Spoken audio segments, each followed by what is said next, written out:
స్థిరములు కావు కావు చల జీవితముల్. స్థిరములు కావు కావు చల జీవితముల్.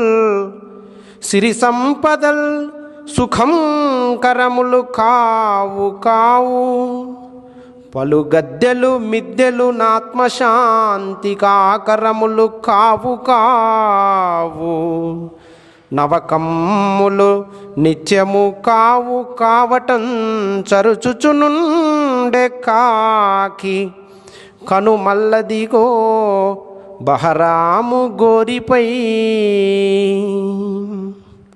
భాగ్యవంతుల యొక్క గోరిపైన అంటే ధనవంతుల యొక్క సమాధి పైన వ్రాలి అరుస్తున్నటువంటి ఒక కాకి మానవుడికి ఒక గొప్పనైనటువంటి సందేశాన్ని ఇస్తున్నది.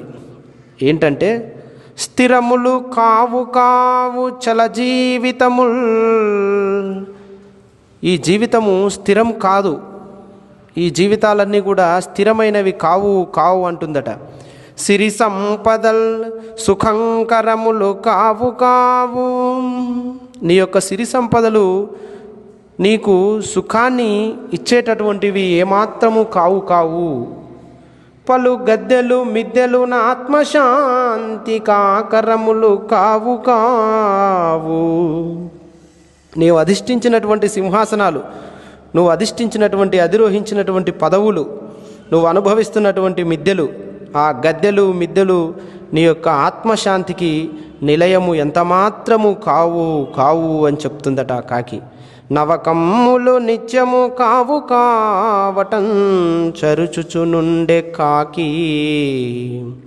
నీ యొక్క యవ్వనము, నీ యొక్క అందము, నీ యొక్క మృదుత్వము, నీ యొక్క శరీరం యొక్క సౌందర్యము ఇవేవి కూడా శాశ్వతము కావు కావు అని అరుస్తుందట ఆ కాకి. కనుమల్లదిగో బహరాము గోరిపై. ఆ గోరి మీద ఉండి, ధనవంతుని యొక్క గోరి మీద ఉండి అరుస్తున్నటువంటి కాకి మానవుడికి ఇటువంటి గొప్పనైన సందేశాన్ని ఇస్తుందని కాకి యొక్క ధ్వని అనుకరణమైనటువంటి కావు కావు అనేటటువంటి శబ్దాలను ప్రయోగించి అద్భుతమైనటువంటి పద్యాన్ని కరుణశ్రీ జంధ్యాల పాపయ్య